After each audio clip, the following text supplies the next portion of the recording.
Hola, mi nombre es Julián Ramírez. Tengo 33 años y he soportado suficientes días de sol abrasador y lluvia helada para saber que la vida nunca es fácil. Nací y crecí en Zacatecas, donde interminables campos de hierba se extienden bajo un vasto cielo azul, donde el viento lleva el aroma de la tierra y los recuerdos de la infancia. Pero dejé mi ciudad natal a los 18 años, no por desdén, sino porque quería valerme por mí mismo, demostrar que no necesitaba depender de nadie. Amo las máquinas, la forma en que los sistemas complejos zumban juntos para cobrar vida. Y así, me convertí en mecánico de automóviles. No es un trabajo glamoroso, pero para mí lo es todo. Ahora vivo en Querétaro, en un pequeño apartamento alquilado en el segundo piso de un viejo edificio de ladrillo rojo en los suburbios. El apartamento no tiene nada de especial, suelos de madera que crujen, ventanas que dan a una calle tranquila salpicada de viejos arces y una pequeña cocina siempre ligeramente perfumada con el aroma familiar del curry de mi esposa. En el patio trasero de abajo hay un pequeño garaje donde trasteo con los coches después del trabajo, inmerso en el olor a aceite de motor y el rugido de los motores. El trabajo es agotador, pero cada vez que abro un capó y oigo un motor ronronear suavemente después de una reparación, siento que se me quita un peso de encima. Ese es mi único y verdadero orgullo. Lo que me hace creer que tengo control sobre un pequeño pedazo de esta vida. Mi familia se compone de 3 personas, yo, Elena y Sofía, nuestra pequeña hija. Elena, de 31 años, es la mujer más fuerte que conozco, aunque nunca lo admitiría. Trabaja en un restaurante de comida rápida en la ciudad, soportando largos turnos por un sueldo que apenas da para soñar. Sin embargo, mantiene nuestro apartamento ordenado y cálido. Cada noche, cuando llego a casa agotado y apestando a aceite de motor, Elena pone un tazón humeante de curry frente a mí, sonríe dulcemente y pregunta, ¿pasó algo interesante hoy, amor? Sabe que la respuesta suele ser una cansada negativa con la cabeza, pero pregunta de todos modos, como si me recordara que no importa lo duro que sea el mundo, tengo un lugar al que volver a casa. Sofía, nuestra hija de 6 años, es la luz de mi vida. Tiene ojos grandes y brillantes y una sonrisa que lo derrite todo. Pero su pequeño corazón no es fuerte. Sofía nació con una cardiopatía congénita. A los 4 años, se sometió a una cirugía mayor, y pensamos que las cosas estarían bien. Todavía recuerdo ese día, sentado fuera del quirófano, agarrando la mano de Elena, ninguno de los dos hablaba, solo rezábamos. Cuando el doctor salió y dijo que Sofía lo había logrado, rompí a llorar como un niño. Pero ahora, todavía necesita revisiones regulares y medicación diaria. Y cada vez que la veo cansada, siento como si me estrujaran el corazón. Desde el diagnóstico de Sofía, la vida nunca ha sido fácil para nosotros. Una tarde de finales de otoño, bajo el cielo gris de Querétaro, Elena y yo llevamos a Sofía a una revisión de rutina. La sala de examen estaba fría, apestaba a antiséptico, y la expresión del médico me heló la sangre. Dijo que la válvula del corazón de Sofía se estaba debilitando. Si no se sometía a una segunda cirugía en 3 meses, podría no sobrevivir. A su lado, el coordinador financiero habló en voz baja. El costo estimado es de alrededor de 1,400,000 pesos. 1,400,000 pesos.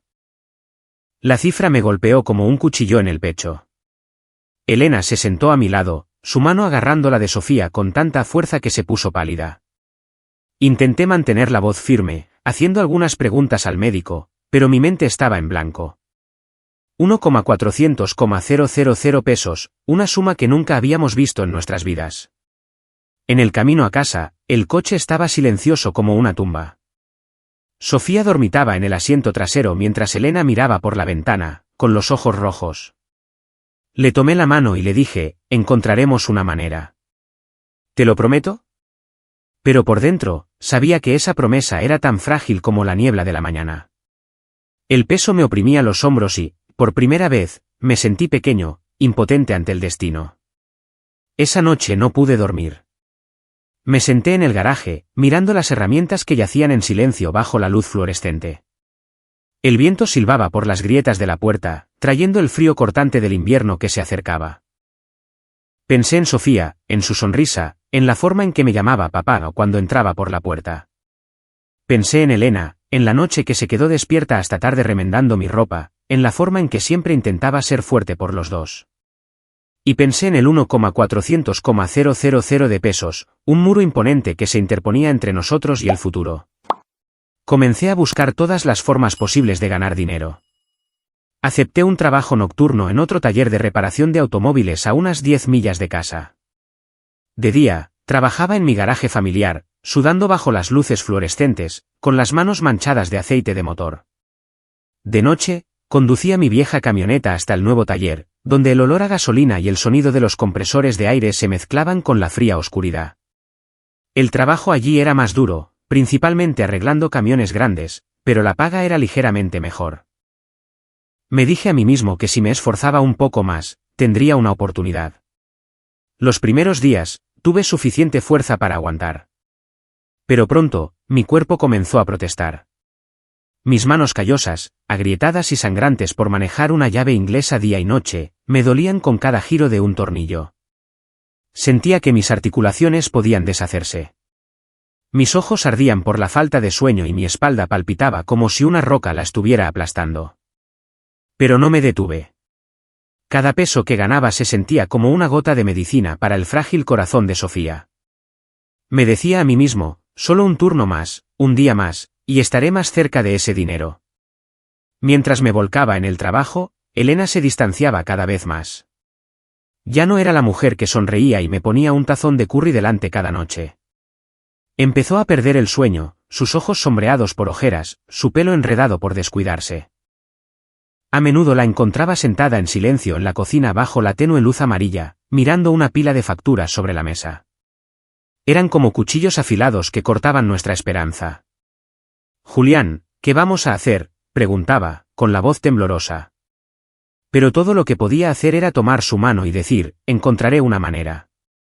La verdad era que no tenía un plan claro, solo desesperación y la frágil creencia de que tenía que conseguirlo. Con el paso del tiempo, Elena se hundió más en el miedo. Cada vez que Sofía tosía, incluso suavemente, se daba la vuelta, con los hombros temblando. Sabía que estaba llorando, pero no quería que la viera. Empezó a culparme, aunque nunca lo dijo abiertamente. Si ganaras más dinero, si trabajaras más duro, tal vez Sofía no tendría que sufrir así, parecían decir sus ojos. Nuestras cenas se volvieron silenciosas, llenas solo del tintineo de las cucharas contra los cuencos y la charla inocente de Sofía. Un muro invisible se hizo más alto entre Elena y yo, y no sabía cómo derribarlo. Quería abrazarla, decirle que yo también tenía miedo y estaba sufriendo, pero no podía. Tenía que ser fuerte, porque si yo me derrumbaba, nuestra familia se desmoronaría. Seguí intentándolo. Cada mañana, besaba la frente de Sofía antes de ir a trabajar, viéndola dormir profundamente en su pequeña cama, agarrando su osito de peluche rojo. Volveré a casa temprano, Ángel, le susurraba, sabiendo que no regresaría antes de la medianoche. Creía que si trabajaba más duro, si no me rendía, todo saldría bien. Pero Elena ya no lo creía. Veía a Sofía debilitarse, sus labios pálidos y su respiración corta, y vi cómo sus ojos se vaciaban, como si hubiera perdido toda esperanza. Quería gritar, decirle que estaba haciendo lo mejor que podía, pero no podía. Solo bajaba la cabeza, seguía girando llaves inglesas y arreglando máquinas para ahogar el dolor de mi corazón. Entonces, una noche, todo se vino abajo. Una lluvia torrencial azotaba Querétaro, las gotas golpeaban las ventanas como si intentaran entrar en nuestro pequeño apartamento. Sofía estaba jugando con sus lápices de colores cuando de repente se agarró el pecho, su carita pálida. «Papá, me duele», susurró, su voz frágil. Mi corazón se detuvo. La levanté en brazos y corrí hacia el coche, la lluvia azotándome la cara. Elena se quedó en la puerta, cubriéndose la cara con las manos, pero no vino con nosotros. «La llevaré yo». «Quédate aquí y espera», dije rápidamente, demasiado frenético para pensar. Lo único que sabía era que tenía que llevar a Sofía al hospital. El trayecto al hospital pareció interminable. La lluvia azotaba el parabrisas. Las luces de la calle destellaban en mi cara, empapada de sudor y lágrimas. Sofía yacía en el asiento trasero, su respiración débil. «Aguanta, cariño. Papá está aquí», murmuraba, conduciendo y rezando. Le rogué a Dios, a cualquiera que escuchara, que la dejara salir adelante. La lluvia ahogaba todo sonido, pero aún podía oír mi corazón latiendo como si fuera a estallar. Los médicos llevaron a Sofía a urgencias. Me quedé en el pasillo, con las manos temblando, la ropa empapada pegada al cuerpo. Los minutos se arrastraban como siglos. Pensé en Sofía. No podía perderla. No podía. Finalmente, el médico salió diciendo que Sofía se había estabilizado pero que necesitaba quedarse en observación. Asentí, sintiéndome como si me hubieran sacado del borde de un abismo. Pero cuando pregunté por los costos, los ojos del médico se oscurecieron. Haremos lo que podamos, pero necesita conseguir más fondos. La condición de Sofía no puede esperar mucho. Volví a casa cerca del amanecer, con las piernas pesadas como el plomo. La lluvia había cesado, pero el aire seguía helado. Abrí la puerta, esperando ver a Elena esperándome con una taza de café caliente, como siempre hacía. Pero el apartamento estaba inquietantemente silencioso. La luz del salón estaba encendida, pero no había nadie. El olor frío a curry sobrante persistía en la cocina, con los platos sin tocar sobre la mesa. Llamé a Elena, pero solo mi eco respondió.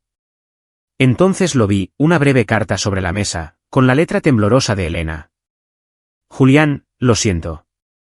No puedo más. Esta vida es demasiado pesada y no soy lo suficientemente fuerte. Te quiero a ti y a Sofía, pero no puedo seguir. Por favor, perdóname. Me quedé allí, sosteniendo la carta, sintiendo como el mundo se derrumbaba bajo mis pies. Las pertenencias de Elena habían desaparecido, unas cuantas camisas del armario, los zapatos que siempre usaba, el bolso azul que Sofía había dibujado. Se había ido, abandonándonos a mí y a Sofía, dejando el apartamento vacío y mi corazón destrozado.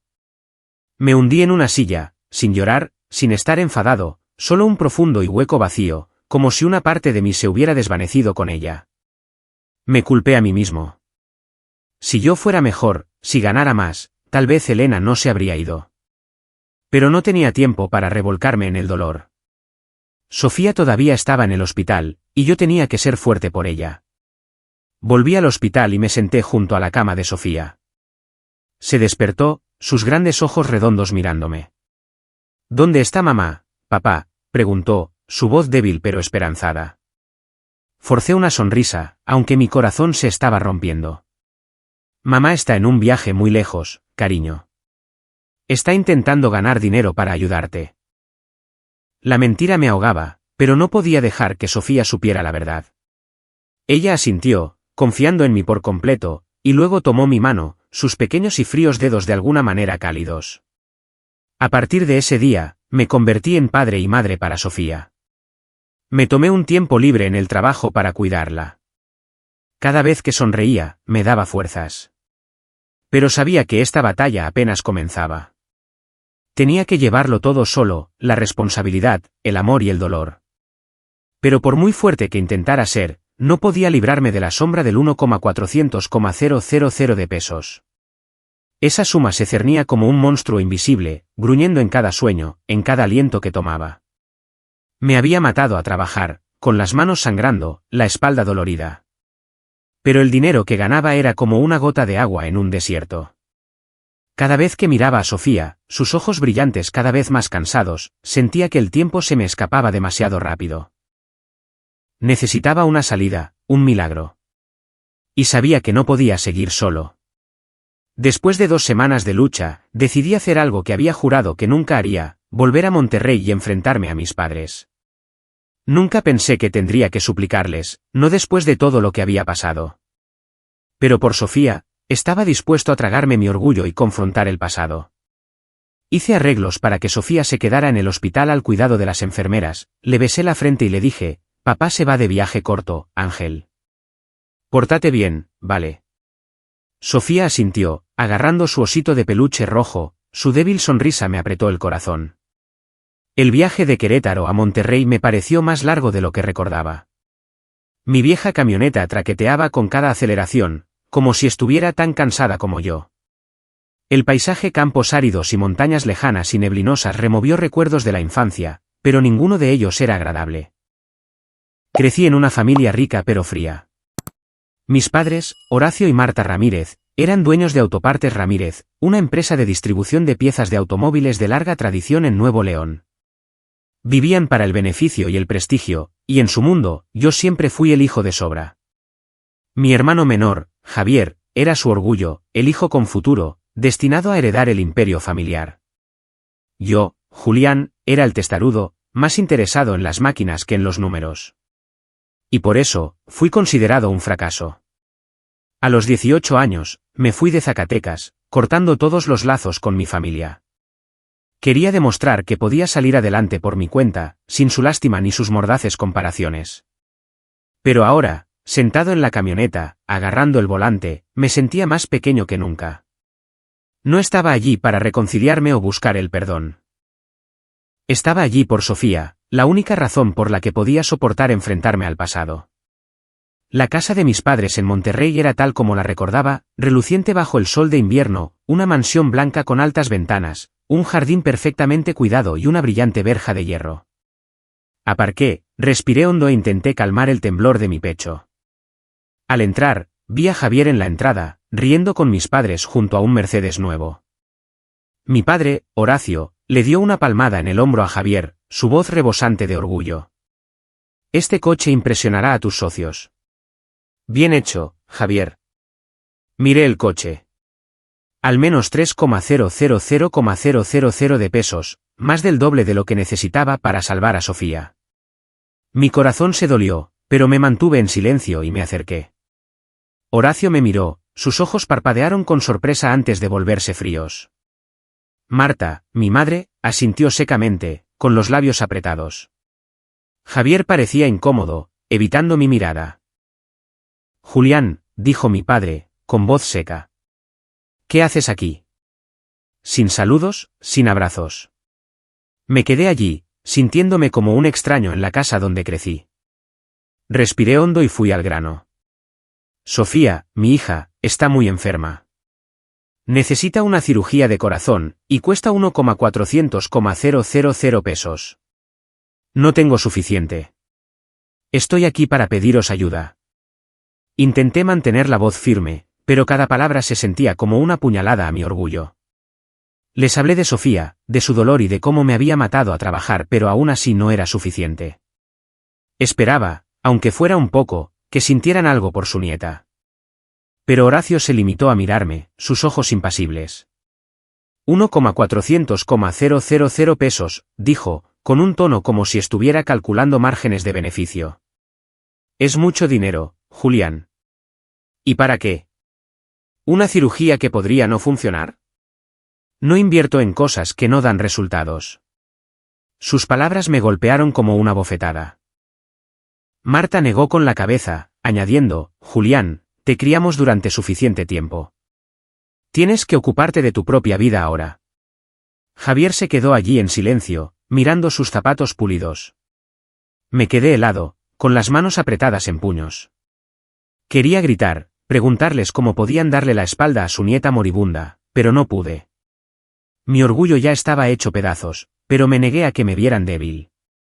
Solo asentí y dije en voz baja, gracias por vuestro tiempo. Luego me di la vuelta y salí de la casa brillantemente iluminada.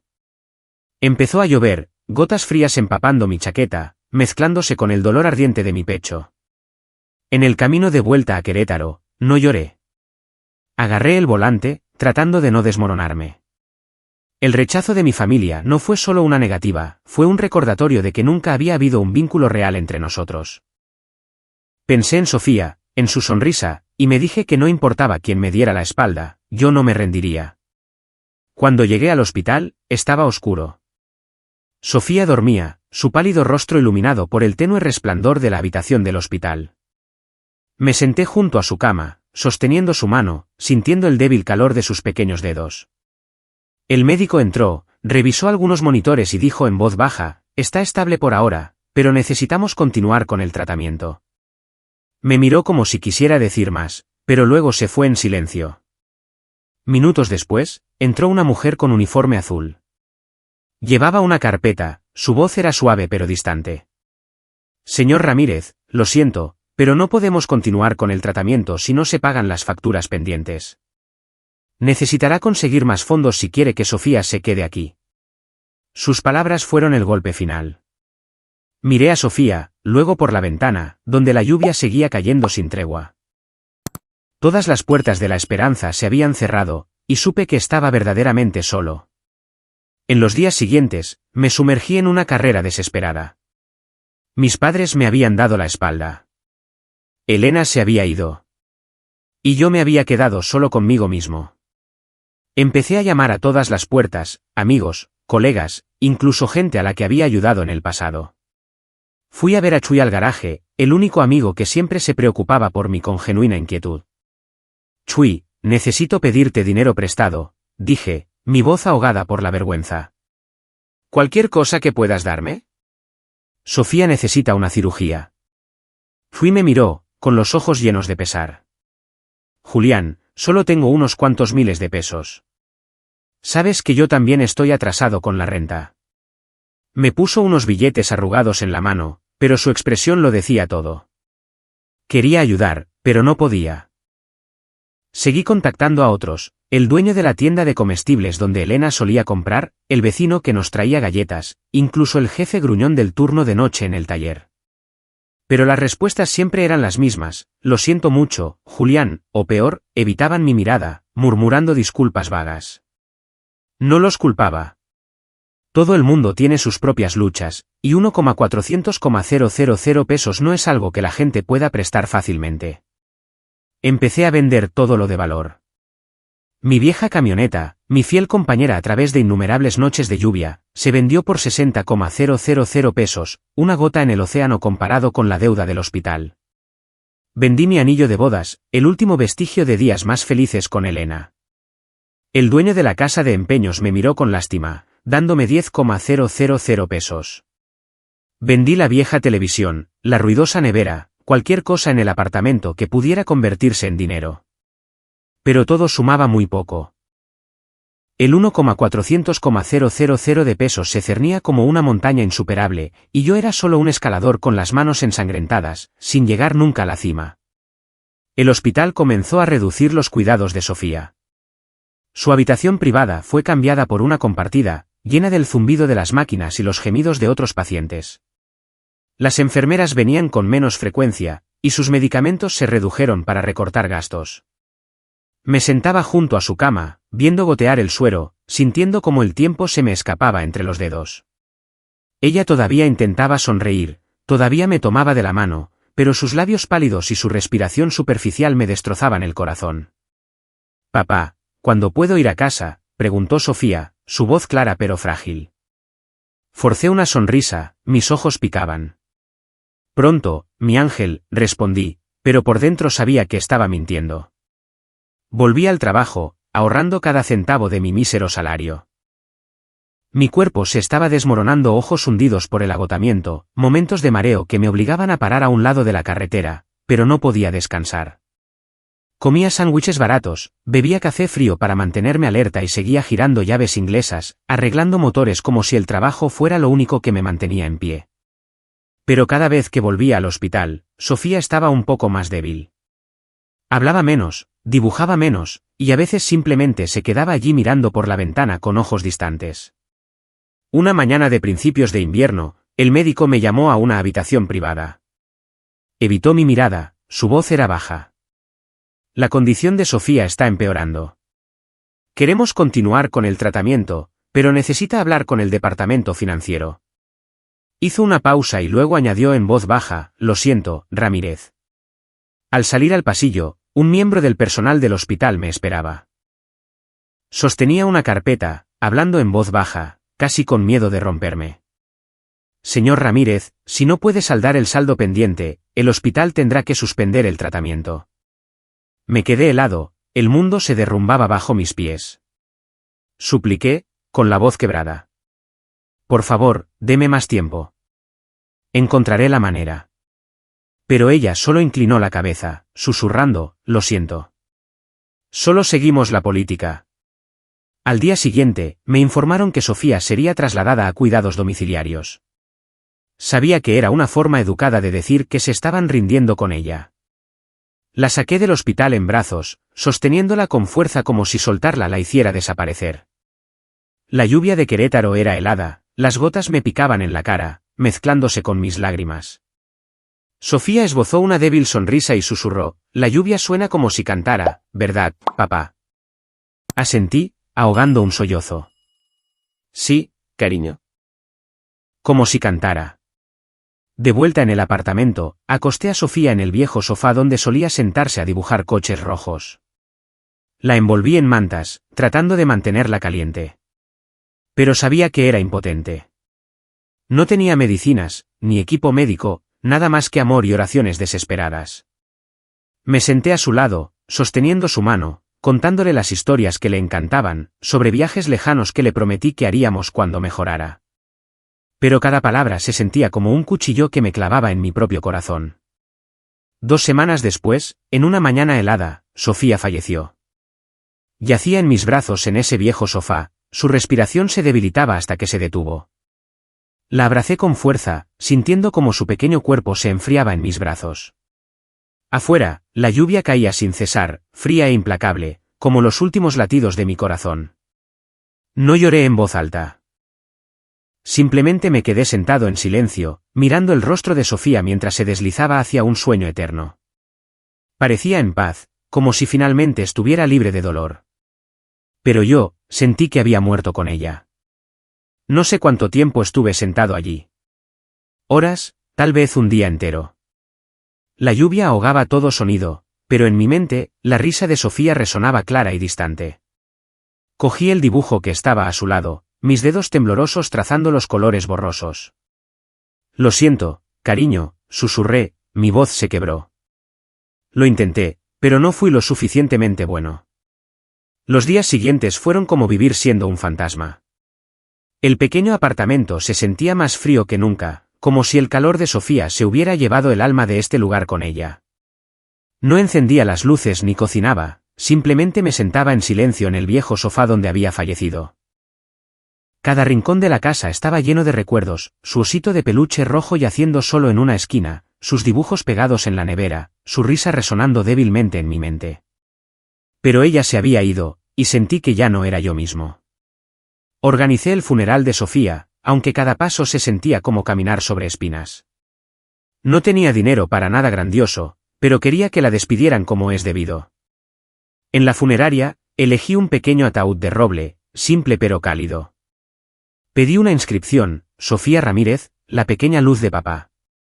Era todo lo que podía hacer, una promesa final para hacerle saber que, aunque se hubiera ido, siempre sería la luz de mi vida.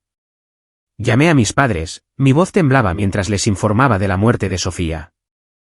El funeral es el sábado en el pequeño cementerio al este de Querétaro, dije, esperando, aunque fuera un poco, que vinieran, que quisieran despedirse de su única nieta. Mi padre, Horacio, solo murmuró por teléfono, su voz fría. Veré si podemos ir. Mi madre, Marta, no dijo nada, solo suspiró. Colgué, sintiendo otra puñalada en mi corazón. Llegó el día del funeral, y Querétaro estaba envuelto en una mañana gris de invierno. Una ligera nieve caía, espolvoreando los árboles desnudos fuera del cementerio. El viento soplaba, trayendo un frío que helaba los huesos. Me quedé allí, con los puños apretados, viendo el pequeño ataúd de Sofía descansar sobre el suelo helado. Sin coronas lujosas, sin una gran reunión familiar. Solo unos pocos vecinos y compañeros de trabajo del garaje vinieron, dándome palmaditas en el hombro en silencio. Shui se quedó a mi lado, sin decir nada, solo apoyando su mano en mi hombro para compartir el dolor. Asentí en agradecimiento, pero mis ojos estaban vacíos, como si mi alma se hubiera ido con Sofía. Miré a mi alrededor, buscando a mis padres o incluso a Javier, pero nadie apareció.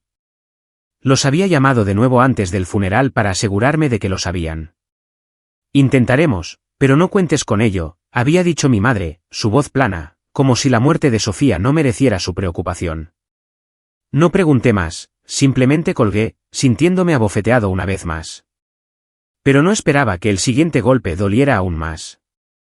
Después de la ceremonia, cuando todos se habían ido, me quedé junto a la tumba de Sofía, viendo cómo la nieve cubría lentamente la lápida. Coloqué su osito de peluche rojo sobre ella, el que siempre sostenía mientras esperaba que yo volviera a casa. El viento era gélido, pero no quería irme. Era la última vez que podía estar con ella, la última vez que podía protegerla. Me arrodillé, toqué la lápida y susurré: «Te quiero, Sofía. Siempre te querré». De camino a casa, saqué mi teléfono para dar las gracias a los que habían venido. Pero entonces apareció una notificación de una aplicación que rara vez usaba. Era una publicación de Javier, mi hermano, una foto familiar tomada en algún lujoso resort de Los Cabos. Mis padres, Horacio y Marta, estaban de pie junto a Javier y su esposa, los cuatro sonriendo alegremente junto a una acogedora chimenea, con luces de Navidad parpadeando en el fondo. El pie de foto de Javier decía: «Precioso tiempo en familia. Gracias, mamá y papá, por este increíble viaje». Me quedé helado en la acera, el teléfono se me resbaló en la nieve. Una ola de dolor surgió en mi pecho como si alguien me hubiera desgarrado el corazón. No solo se habían negado a ayudar a salvar a Sofía o habían ignorado mis súplicas. Eligieron irse de vacaciones, riendo y sonriendo mientras yo enterraba a mi hija. Mientras Sofía, su nieta, yacía bajo la tierra fría. Esta segunda bofetada dolió más que la primera. No solo un rechazo, sino una negación completa de la existencia de Sofía, de mi existencia, del dolor que yo cargaba. Recogí el teléfono, con las manos temblando, y eliminé la notificación. No quería verlo, no quería pensar más en ellos. Pero la imagen se aferró a mí, una herida que nunca sanaría. Conduje a casa, con la mente en blanco. El apartamento me recibió con un silencio mortal. No más risas de Sofía. No más curry de Elena. Solo yo, solo, con un dolor tan pesado como el mundo sobre mis hombros. Esa noche, me senté en el sofá donde Sofía había fallecido. Abrí una vieja cerveza de la nevera pero no pude beberla. Simplemente me quedé allí sentado pensando en los días pasados, en cómo lo había intentado, luchado, pero aún así no pude mantener a Sofía conmigo. Pensé en mis padres, en Javier, en sus sonrisas en esa foto. Y me pregunté por qué. ¿Por qué podían darme la espalda, a Sofía, tan fácilmente? No lloré, no porque fuera fuerte, sino porque no me quedaban lágrimas. Me levanté y caminé hacia el dibujo de Sofía, tocando las líneas rojas borrosas. «Te lo prometo, cariño», susurré, mi voz se quebró. «Seguiré viviendo por ti. No dejaré que te desvanezcas». Esa pequeña promesa fue lo único que me mantuvo en pie. No sabía a dónde iría ni qué haría, pero sabía que no podía rendirme. No por mí, sino por Sofía. Por la pequeña luz que aún vivía en mí, aunque solo fuera como un recuerdo. Volví a trabajar al garaje, pero ya no era el Julián que solía ser. Trabajaba como una máquina, las manos girando llaves, los ojos fijos en los motores, pero mi mente divagaba. Perdía la noción del tiempo, a veces olvidaba comer. Chui, mi compañero de trabajo y amigo, a menudo me ponía en la mano un sándwich barato o una taza de café frío, diciendo: «Tienes que comer algo, Julián. Si no, te derrumbarás». Yo asentía, metiéndome la comida en la boca, pero no podía saborearla. Todo era monótono, como si el mundo hubiera perdido su color desde que Sofía se fue. Mis compañeros de trabajo notaron el cambio en mí. Me miraban más callados que antes, mis ojos hundidos y mi rostro demacrado me delataban. Shui intentó preguntar un par de veces, su voz llena de preocupación. «¿Estás bien, Julián?» «Di algo, hombre». Yo solo negaba con la cabeza, forzando una sonrisa. «Estoy bien, solo cansado». Pero no estaba bien. Ellos lo sabían, y yo sabía que querían ayudar, pero nadie se atrevía a preguntar más.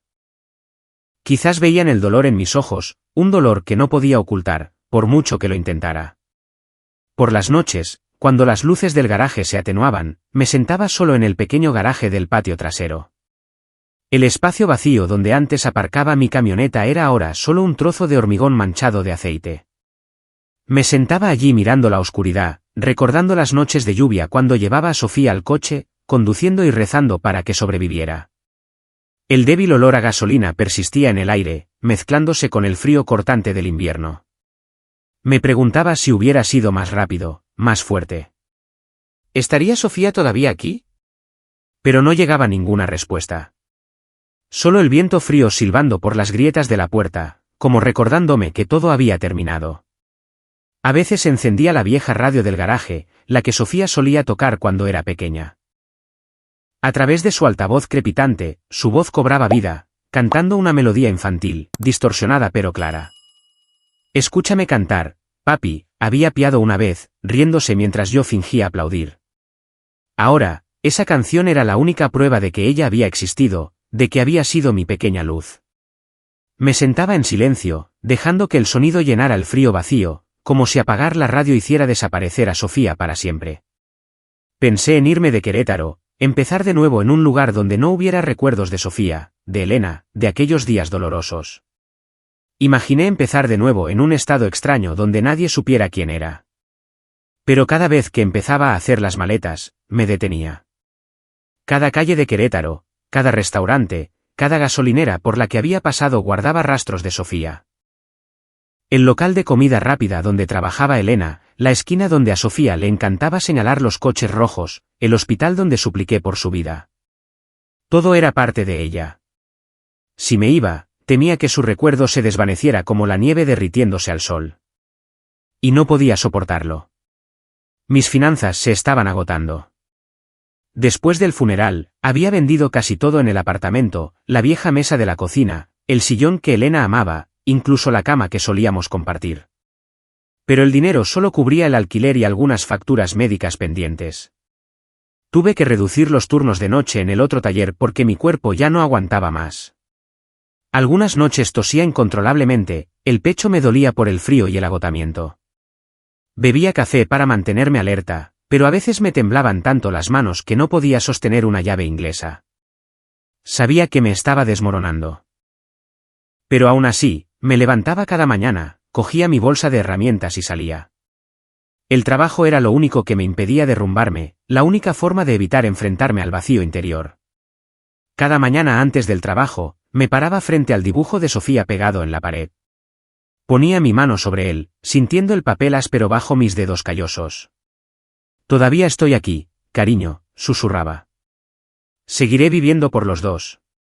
Esa promesa era la pequeña llama que me mantenía en marcha, aunque a veces no sabía para qué vivía.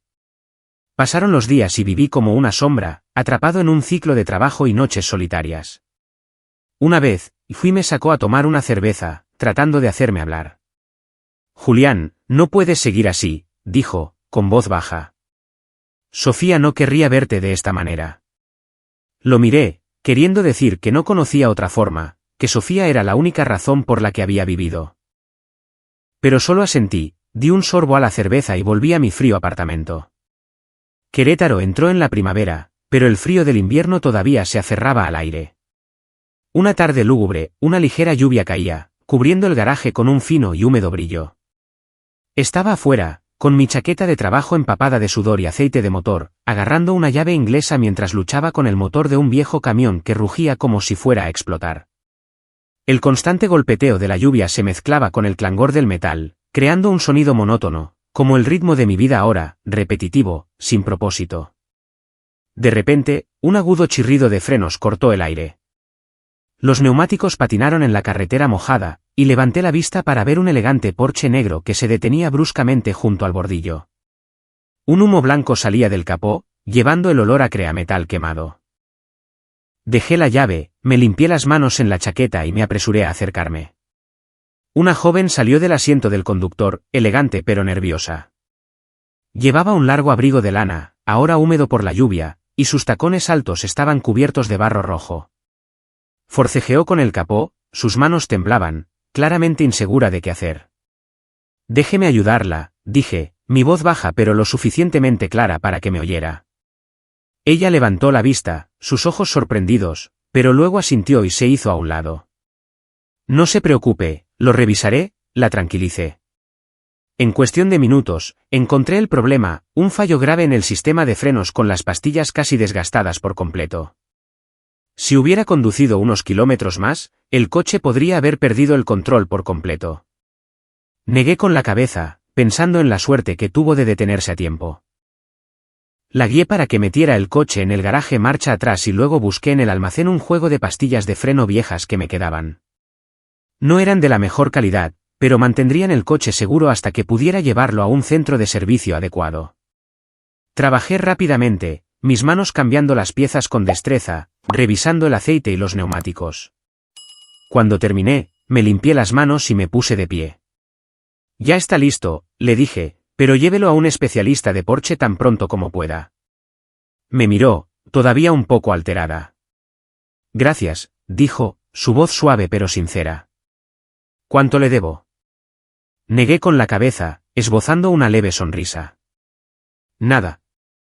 Solo conduzca con cuidado. Parecía sorprendida, como si no pudiera creer que un mecánico mugriento trabajara gratis. Pero yo solo quería volver a mi tarea, escapar del mundo por un rato. Sacó una tarjeta de visita de su bolsillo y me la entregó. Soy Valeria Garza, dijo, su voz más firme. Si alguna vez quiere trabajar en un lugar que aprecie sus habilidades, llámeme. Asentí, guardando la tarjeta en mi chaqueta de trabajo sin pensarlo mucho. Gracias, dije, y luego volví al camión que me esperaba. Pero mientras se alejaba, sentí algo desconocido removerse dentro de mí, un débil destello de luz en la oscuridad de mi vida. 3 días después, Valeria regresó. Estaba debajo de un Ford, con las manos manchadas de aceite, cuando oí el golpeteo de unos tacones altos en el suelo de hormigón. Salí de debajo y la vi de pie, todavía con su abrigo de lana, pero sonriendo esta vez. El Porsche funcionó perfectamente, dijo, sus ojos brillantes. Lo llevé a un centro de servicio y dijeron que hizo un trabajo increíble. Esas viejas pastillas de freno me salvaron de un desastre. Asentí, sin saber qué decir más allá de me alegro de oírlo. Pero Valeria no se detuvo ahí. Miró alrededor del destartalado garaje, sus paredes desconchadas y herramientas desordenadas, y luego me miró directamente. Julián, ¿alguna vez has pensado en trabajar en un lugar más grande?, preguntó. La empresa de mi padre, Grupo Automotriz Garza, está buscando a alguien con tus habilidades. Buen sueldo, ambiente profesional. Te lo mereces. Me quedé helado por un momento. Su oferta era como una ráfaga de aire fresco que entraba en mi sofocante vida. Miré alrededor del garaje donde había derramado años de sudor, donde los recuerdos de Sofía persistían, días en que la había traído aquí, dejándola jugar con herramientas y reír. Lo pensaré, dije, mi voz baja. Valeria asintió, dándome una sonrisa amable, y luego se fue. Pero la tarjeta de visita en mi bolsillo de repente se sintió pesada, como si llevara una posibilidad que no me había atrevido a considerar. Esa noche, el apartamento estaba tan frío y silencioso como siempre. Me senté en el sofá, mis ojos cansados, pero por primera vez un poco más brillantes. Sostenía la tarjeta de Valeria, mis dedos trazando las letras en relieve. Pensé en Sofía, en su sonrisa, en cómo siempre quería que fuera fuerte. Quizás querrías que lo intentara de nuevo, susurré como si Sofía estuviera sentada allí escuchando. Cogí el teléfono, mi mano temblaba mientras marcaba el número de Valeria. Sonó unas cuantas veces antes de que su voz se oyera, ligera pero enérgica. Hola, ¿quién es? Soy Julián, dije. Hubo una breve pausa, luego su voz se iluminó. ¿Julián? Esperaba que llamaras. Respiré hondo y dije, quiero probar el trabajo en Grupo Automotriz Garza. Quiero hacerlo. Valeria se rió, su voz cálida a través del teléfono. Genial. Mañana, ven a nuestra sede en Monterrey. Estaré esperando. Colgué, sintiéndome como si acabara de cruzar una puerta sin saber a dónde llevaba. Miré el dibujo de Sofía, sus líneas rojas desvaídas aún vibrantes en mis ojos. ¿Lo conseguiré, cariño?, susurré. Por ti, lo intentaré.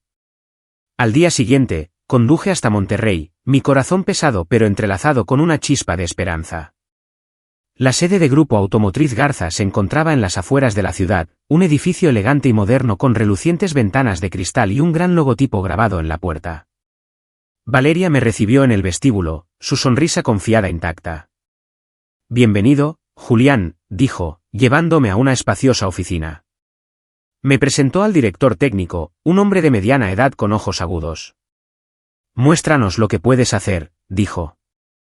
Asentí y entré en el taller, donde filas de coches de lujo pulidos relucían. El olor familiar a aceite de motor y metal me calmó. Me señalaron un BMW con un problema de motor que había desconcertado a los otros técnicos. Me puse a trabajar, escuchando el zumbido del motor, oliendo el combustible quemado, sintiendo cada vibración. En cuestión de minutos, identifiqué un fallo sutil en el sistema de encendido, un detalle que alguien había pasado por alto. Lo arreglé, mis manos moviéndose rápidamente como siempre lo habían hecho en mi viejo garaje. Cuando el motor ronroneó suavemente, el director técnico asintió, con un toque de sorpresa en sus ojos. Bien hecho, Ramírez, dijo. Bienvenido al equipo. Desde mis primeros días en Grupo Automotriz Garza, trabajé como si fuera mi última oportunidad. No tenía títulos elegantes, pero tenía manos experimentadas y callosas y un corazón que me recordaba constantemente que debía cumplir la promesa que le hice a Sofía. Diagnosticaba problemas de motor solo por su sonido, reparaba coches de lujo con una precisión que ningún ingeniero del equipo podía igualar. Mis colegas empezaron a mirarme de otra manera, no con la lástima que había visto en Querétaro, sino con respeto. Un chico joven llamado Miguel, nuevo en el oficio, me preguntó una vez, Julián, ¿cómo sabes exactamente que está mal solo con escuchar? Sonreí, negando con la cabeza. Hazlo durante suficiente tiempo y lo entenderás. Pero por dentro, sabía que no era solo experiencia. Era como me mantenía vivo, como mantenía viva a Sofía en cada zumbido de un motor. Valeria visitaba con frecuencia el centro de servicio para supervisar las operaciones y formar al personal. Llevaba trajes impecables, el pelo recogido en alto, pero sus ojos siempre eran cálidos cuando se encontraban con los míos. Empecé a darme cuenta de que no era solo la persona que me consiguió el trabajo. Veía algo en mí que yo había olvidado hacía mucho tiempo. Un día, durante la pausa para comer, me apartó junto a la máquina de café, dándome una taza caliente. Lo estás haciendo genial, Julián, dijo en voz baja. Pero, ¿alguna vez has pensado en darte la oportunidad de vivir de verdad? La miré, sin saber cómo responder. Vivir de verdad. Había olvidado lo que se sentía desde el fallecimiento de Sofía. Cuanto más hablábamos, más veía que Valeria era diferente. Era inteligente, fuerte, pero profundamente genuina. Una tarde, mientras inspeccionábamos juntos un nuevo lote de piezas, preguntó de la nada, ¿tienes familia, Julián? La pregunta me rozó el corazón como un cuchillo. Le hablé de Sofía, de llevarla a través de la lluvia, de cómo se me escapó. No mencioné a Elena ni a mis padres, pero Valeria escuchó, sus ojos amables, sin juzgar. Eres más fuerte de lo que crees, dijo, poniendo una mano en mi hombro. Por primera vez en años, sentí que alguien me veía de verdad. No al mecánico, no al padre fracasado, sino a Julián, una persona. Nuestra conexión creció a través de pequeños momentos, conversaciones junto a la máquina de café, miradas intercambiadas mientras trabajábamos en un coche, sonrisas que no me había dado cuenta de que había empezado a devolver. Unos meses después, Valeria me invitó a cenar. Solo una comida, Julián, dijo con una sonrisa juguetona. No me hagas suplicar. Acepté. Y esa noche, en un pequeño restaurante de Monterrey bajo cálidas luces doradas, sentí mi corazón latir de nuevo, aunque solo fuera débilmente. Nuestra relación comenzó tranquila pero sincera. Valeria trajo una nueva brisa a mi vida sombría. Empecé a reír más, a trabajar más duro, y por primera vez, sentí que tenía una razón para intentarlo. No solo por Sofía, sino por mí mismo.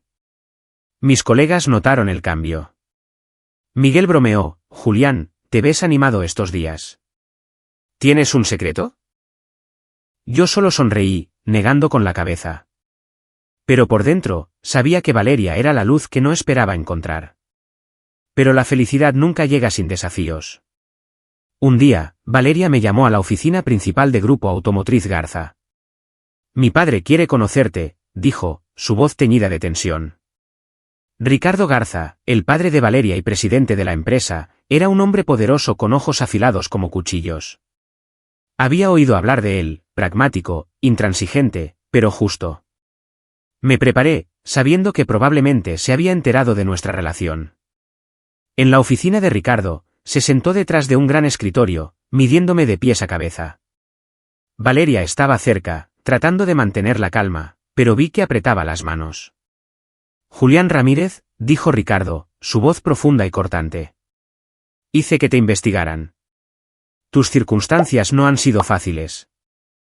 Asentí, esperando un rechazo, una declaración de que no era lo suficientemente bueno para su hija. Pero continuó, no te juzgo por tu pasado. Te juzgo por cómo te sobrepones a él. Valeria cree en ti, y yo confío en ella. Pero quiero verte esforzarte más para ser digno de ella, no solo en el trabajo, sino en la vida. Sus palabras no fueron un despido, sino un desafío.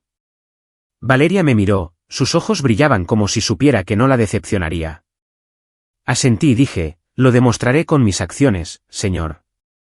Ricardo esbozó una leve sonrisa. Bien. Hazlo. Al salir de la oficina, Valeria me tomó de la mano, apretándola suavemente. Puedes hacerlo, Julián, susurró. Sonreí, sintiendo una mezcla de alivio y resolución. No era solo una oportunidad para demostrar mi valía a Ricardo. Era una oportunidad para demostrarme a mí mismo que podía superar la oscuridad, que podía vivir una vida que valiera la pena. A partir de entonces, me dediqué al trabajo con renovada energía. De día, lo daba todo en el centro de servicio, guiando al equipo, abordando los problemas más difíciles. De noche, me inscribí en cursos en línea de gestión de operaciones y liderazgo, estudiando en mi pequeño apartamento de Monterrey bajo una lámpara de escritorio, garabateando notas hasta que me ardían los ojos. Valeria se quedaba conmigo a menudo, trayendo café y ánimos. Lo estás haciendo genial, Julián. No te detengas. 3 años después, fui nombrado director regional para la región del Bajío de Grupo Automotriz Garza, supervisando todos los centros de servicio en la región y estados vecinos. Bajo mi liderazgo, la productividad aumentó un 70% y las quejas de los clientes se redujeron a casi cero. El día de mi ascenso, Valeria me abrazó con fuerza, susurrando, papá dijo que has hecho lo que pocos podrían, convertir el dolor en fortaleza. La miré, y luego al cielo soleado de Monterrey. Por primera vez en años, me sentí verdaderamente digno, no solo del amor de Valeria, sino de esta vida. Pero la vida, como he aprendido, nunca te deja descansar. En mi nuevo puesto, a menudo revisaba informes de fusiones y adquisiciones, largas listas de empresas con dificultades financieras, presas potenciales para que Grupo Automotriz Garza las adquiriera. Una tarde de otoño, mientras la luz del sol poniente se derramaba sobre mi escritorio, hojeé una pila de archivos y mi corazón se detuvo. Un nombre saltó a la vista, Autopartes Ramírez. La empresa de mi padre. De Horacio Ramírez. La nota a su lado era fría como un veredicto, crisis de liquidez, 40 millones de pesos en deuda bancaria. Me quedé helado, agarrando el papel con fuerza. El archivo detallaba todo, inversiones desafortunadas en proyectos inviables, mala gestión bajo el liderazgo de Javier y peor aún, un escándalo de inspecciones de piezas fraudulentas que ahuyentó a los principales clientes. La empresa se tambaleaba al borde del colapso como un barco que se hunde en medio del océano. Un fuego de resentimiento se encendió dentro de mí, caliente y agudo. Recordé el día que supliqué ayuda a mis padres, el día que se negaron a dar 1,400,000 pesos para salvar a Sofía, su nieta. Recordé la mirada fría de Horacio, las palabras cortantes de Marta y la foto de Javier en un lujoso resort mientras yo enterraba a mi hija. Todos esos recuerdos convergieron en un único punto ardiente en mi pecho. Pero no dejé que la ira me controlara. Había aprendido que el odio solo te debilita, no te fortalece. Respiré hondo, dejé el archivo y empecé a planificar. Esto no era venganza. Era justicia. Una forma de cerrar el pasado en mis propios términos. Llamé al equipo legal de Garza, solicitando una evaluación exhaustiva de Autopartes Ramírez. En pocos días, pintaron un cuadro claro, la empresa de mi padre no tenía salida. El banco había emitido un aviso final amenazando con embargar los activos en cuestión de semanas. Propuse a la junta directiva de Garza un paquete de rescate. El grupo se haría cargo de todos los activos y absorbería la deuda de 40 millones de pesos a cambio de que Horacio vendiera la empresa por un precio simbólico, 1,400,000 pesos. El número no era aleatorio. Era un amargo recordatorio de la suma que le habían negado a Sofía, el dinero que podría haberla salvado. Sabía que Horacio se opondría. Y como era de esperar, cuando se envió la oferta, llamó a Garza, su voz temblaba de rabia. 1,400,000 pesos. Esto es un insulto. Esta empresa vale millones. Escuché una grabación de la llamada en un informe interno, permaneciendo en silencio. No tenía ni idea de que yo estaba detrás del acuerdo. Al final, cuando llegó el aviso final del banco, Horacio apretó los dientes y firmó el contrato. No sentí triunfo, solo una extraña frialdad. No era una victoria. Era el final de un capítulo doloroso, y yo quería ser quien lo cerrara. La firma tuvo lugar en la gran sala de conferencias de Grupo Automotriz Garza. Las luces fluorescentes brillaban en el logotipo de Autopartes Ramírez en la pantalla, brillante pero frío, como una despedida. Mi familia Horacio, Marta y Javier estaba sentada esperando al otro lado de la mesa, sus rostros tensos. Horacio intentaba mantener un aire de dignidad, pero sus manos temblaban sobre la mesa. Marta se sentó a su lado, con los ojos rojos, mientras Javier inclinaba la cabeza, su mirada perdida e infantil. Cuando la puerta de la sala de conferencias se abrió, entré, vistiendo el traje negro que Valeria había elegido para mí. La sala se quedó en silencio. Marta se congeló, sus manos agarrando la silla como si fuera a caer. Javier se levantó bruscamente, tartamudeando, Julián, tú, pero se calló. Horacio me miró fijamente, su rostro rígido, tratando de mantener la compostura, pero sus ojos se abrieron con sorpresa y amargura. No dije nada, solo asentí a modo de saludo y me senté frente a ellos. La secretaria colocó el contrato frente a mí. El rasguido de la pluma sobre el papel sonó agudo, como la nota final del orgullo de la familia Ramírez. Firmé mi nombre, Julián Ramírez, cada trazo deliberado, sin vacilación. Horacio inclinó la cabeza, incapaz de mirarme. Las lágrimas de Marta cayeron, sus hombros temblaban, mientras Javier permanecía helado, sus ojos una mezcla de miedo y vergüenza. No miré a ninguno de ellos. Me volví hacia la secretaria y dije en voz baja, finalice el papeleo. Al salir de la sala de conferencias, una ligera lluvia caía sobre Monterrey. Me paré bajo el toldo, abriendo la palma de mi mano para atrapar las gotas, y saqué una vieja tarjeta de visita de Autopartes Ramírez que había guardado de mis días en Zacatecas. La tinta se había corrido con la lluvia, el logotipo se desvanecía como el imperio de mi padre. Sabía que el juego de poder había terminado. Su destino estaba en mis manos, el hijo que una vez habían descartado. Valeria me esperaba en el vestíbulo, sus ojos amables pero preocupados. ¿Estás bien?, preguntó, tomando mi mano. Asentí, esbozando una leve sonrisa. Estoy bien, solo cerrando un viejo capítulo. Apretó mi mano con más fuerza, sin preguntar más, como si entendiera que algunos dolores eran míos para llevarlos solo. Han pasado años desde que firmé el contrato para adquirir Autopartes Ramírez, y mi vida se ha transformado por completo. Me casé con Valeria y vivimos en una tranquila casa suburbana cerca de Monterrey, donde los arces arden en rojo cada otoño y pequeñas carreteras conducen a extensos campos de hierba. La casa no es grandiosa, pero es cálida, con una chimenea crepitante en invierno y el sonido de la risa de Eli, nuestro hijo de 3 años, por las habitaciones. Eli tiene ojos brillantes como los de Sofía. Y cada vez que lo veo correr y jugar, es como si viera la pequeña luz de mi hija, vibrante y viva. La vida ahora está llena de alegrías sencillas que una vez pensé que nunca volvería a tener. Las mañanas comienzan con el olor a café que Valeria prepara, ella tarareando una vieja melodía en la cocina. Las tardes las paso con Eli en la alfombra, apilando bloques de madera o leyendo cuentos, su risa borrando mi fatiga. Pero en momentos de quietud, cuando Eli duerme y Valeria lee junto al fuego, pienso en Sofía, su voz clara, su sonrisa radiante y sus dibujos garabateados. Viven en mí, sin desvanecerse nunca. Ya no albergo resentimiento ni ira, solo una suave añoranza como una brisa en un campo. Mientras mi vida se ha iluminado, mi antigua familia, mis padres y Javier ha caído en la oscuridad. Después de vender Autopartes Ramírez, perdieron el orgullo al que una vez se aferraron. Su lujosa mansión de Monterrey fue vendida para pagar deudas, y se mudaron a una pequeña casa alquilada en los suburbios. Horacio, mi padre, que una vez declaró, esta familia no necesita a nadie, se derrumbó en su oficina una semana después de enterarse de que yo estaba detrás de la adquisición. Los médicos dijeron que fue un derrame cerebral causado por el estrés y la subida de la presión arterial. Sobrevivió, pero está paralizado del lado izquierdo, su habla es dificultosa, su capacidad para trabajar ha desaparecido. Marta, mi madre, tuvo que contratar a un fisioterapeuta para él, lo que cuesta más de 200,000 pesos al mes. Sus finanzas se agotaron rápidamente, como agua que se escapa entre los dedos. Javier, mi hermano, el prometedor heredero que mis padres una vez defendieron, ahora se hunde en deudas y fracasos.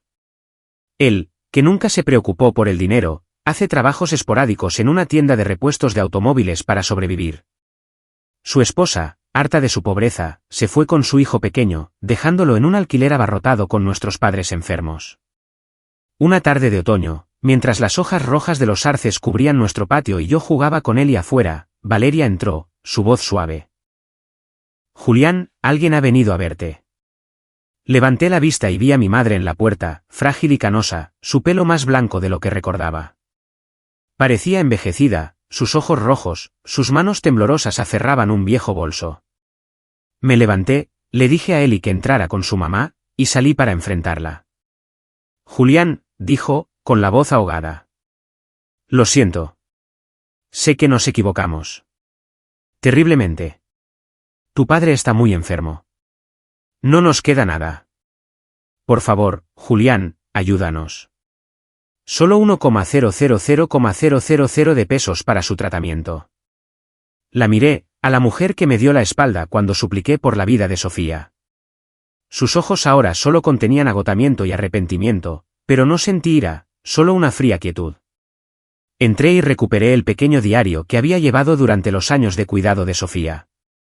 Sus páginas, manchadas de tinta borrosa, registraban cada factura de hospital, cada noche sin dormir junto a su cama, cada oración sin respuesta.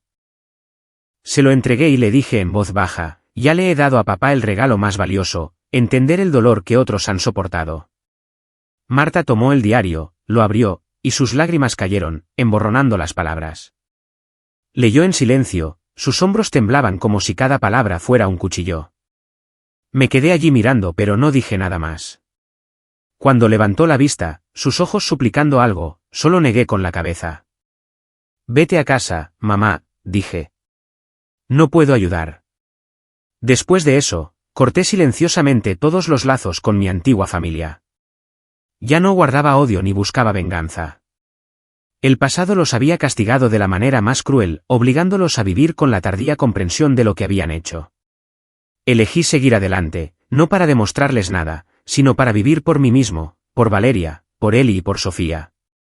Cada año, en el aniversario del fallecimiento de Sofía, Valeria, Eli y yo visitamos su tumba. El pequeño cementerio de Querétaro permanece en paz, con hileras de árboles desnudos y una suave brisa. Eli, con ojos tan brillantes como los de su hermana, coloca un pequeño girasol en su lápida, preguntando inocentemente, «Papá, ¿puede vernos?» Me arrodillo, le revuelvo el pelo y sonrío. Sí, amigo. Siempre nos está mirando. Mi historia no es solo un viaje de reclamación de justicia del pasado. Es la prueba de que el dolor, si aprendes a abrazarlo y transformarlo, puede convertirse en tu mayor fortaleza. Lo perdí todo, a Sofía, a Elena, mi confianza en la familia. Pero no me perdí a mí mismo. En mis días más oscuros, sentado solo en un garaje frío, escuchando el canto distorsionado de Sofía a través de una vieja radio, elegí levantarme. No porque fuera fuerte, sino porque no quería que Sofía se convirtiera en un recuerdo que se desvanece. Quería que siguiera viviendo en la forma en que yo vivo, en la forma en que amo. El perdón, he aprendido, no significa olvidar. Significa soltar el control del dolor, negarse a que te dirija. Cuando le entregué ese diario a mi madre, cuando me negué a ayudar a mi antigua familia, no fue venganza. Fue mi manera de decirles, a ellos y a mí mismo, que había seguido adelante. Ellos, con su orgullo y frialdad, se habían encarcelado en una jaula de arrepentimiento. No necesitaba hacer nada más. La vida lo había hecho por mí. Mirando hacia atrás, mi viaje se siente como una vieja máquina que solía arreglar, rota, oxidada, aparentemente irreparable. Pero con suficiente paciencia, con esos giros de llave nocturnos, podía volver a arrancar, funcionando más suave que nunca. No tenía una educación prestigiosa ni una familia que me apoyara, pero tenía mis manos, mi corazón y una promesa a Sofía. Eso fue todo lo que necesité para reconstruir mi vida. Si me preguntas cuál es la mayor lección de aquellos años, diría que el verdadero valor de una persona no reside en sus orígenes o posesiones, sino en cómo enfrenta la adversidad. Cuando el mundo te da la espalda, cuando todas las puertas se cierran, usa tus propias manos para abrir otra. Lo hice no porque sea excepcional, sino porque no me rendí. Y a veces, el milagro no viene de nadie más. Viene de tu propia persistencia. Valeria y Eli son la prueba de que la luz existe, incluso en los días más oscuros. Valeria, con su sonrisa amable y su fe inquebrantable, me sacó de las sombras. Eli, con su risa clara y sus ojos brillantes, me recuerda que la vida siempre ofrece nuevos comienzos. Pero Sofía, mi pequeña luz, me enseñó a mantenerme en pie, a amar, a perdonar. Ya no está aquí, pero nunca se ha ido del todo. Si estás en la oscuridad, como yo lo estuve una vez, recuerda que la luz nunca se apaga. Puede ser débil, distante, pero siempre está ahí, esperando que seas lo suficientemente paciente para alcanzarla. No temas al dolor. Deja que se convierta en combustible, como yo lo hice. Y si has sido herido por la familia, por los más cercanos, por pérdidas que no se pueden deshacer, no busques venganza a través del odio. Respóndeles con una vida mejor. Porque cuando te mantienes erguido, cuando vives bien, esa es la respuesta más poderosa de todas. Miro a Valeria y Eli de pie junto a la tumba, la brisa agitando el pelo de Eli. Valeria sonríe, sus ojos dicen, todo estará bien. Me arrodillo, colocando mi mano sobre la inscripción, Sofía Ramírez, la pequeña luz de papá, y susurro, gracias, cariño, por darme fuerzas. El viento trae el olor a hierba seca, y siento a Sofía sonreír en algún lugar bajo la luz del sol poniente. Salimos del cementerio de la mano, caminando hacia el coche que nos espera. La Sierra Madre Oriental a lo lejos brilla de color naranja, como una promesa de que el mañana volverá a llegar. Aprieto la mano de Valeria, abrazo a Eli con fuerza y sigo caminando. La vida, después de todo, no se trata de lo que pierdes. Se trata de lo que eliges construir desde las cenizas.